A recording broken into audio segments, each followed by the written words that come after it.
ಪತ್ರಿಕಾ ವಿತರಕರೋರ್ವರು ಬಾವಿಗೆ ಹಾರಿ ಆತ್ಮಹತ್ಯೆ ಮಾಡಿಕೊಂಡ ಘಟನೆ ಬಂಟ್ವಾಳ ಬೈಪಾಸ್ ಎಂಬಲ್ಲಿ ನಡೆದಿದೆ. ಬಡ್ಡಕಟ್ಟಿ ದೈವಕುಟಿ ನಿವಾಸಿ ಪ್ರಶಾಂತ್ ಬಾಳಿಗ ಆತ್ಮಹತ್ಯೆ ಮಾಡಿಕೊಂಡ ವ್ಯಕ್ತಿ.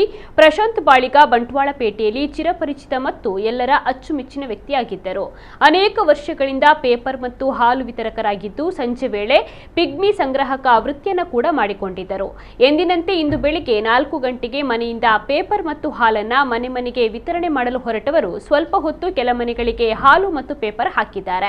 ನಂತರ ಬೈಪಾಸ್ನ ಬಾವಿಯೊಂದಕ್ಕೆ ಹಾರಿ ಆತ್ಮಹತ್ಯೆ ಮಾಡಿಕೊಂಡಿರಬಹುದು ಎಂದು ಶಂಕಿಸಲಾಗಿದೆ. ರಸ್ತೆ ಬದಿಯಲ್ಲಿ ಇವರ ಬೈಕ್ ಅನಾಥವಾಗಿ ನಿಂತಿರುವುದನ್ನು ಸಾರ್ವಜನಿಕರು ಕಂಡು ಅನುಮಾನಗೊಂಡು ಬಾವಿಗೆ ಇಣುಕಿದಾಗ ಮೃತದೇಹ ಪತ್ತೆಯಾಗಿದೆ. ಸ್ಥಳೀಯರು ಬಂಟ್ವಾಳ ನಗರ ಠಾಣಾ ಪೊಲೀಸರಿಗೆ ಮಾಹಿತಿಯನ್ನು ನೀಡಿದ್ದಾರೆ. ಸ್ಥಳಕ್ಕೆ ಬಂದ ಬಂಟ್ವಾಳ ನಗರ ಪೊಲೀಸ್ ಇನ್ಸ್ಪೆಕ್ಟರ್ ಅನಂತ ಪದ್ಮನಾಭ ಪರಿಶೀಲನೆಯನ್ನ ನಡೆಸಿ ಪ್ರಕರಣವನ್ನು ದಾಖಲಿಸಿಕೊಂಡಿದ್ದಾರೆ.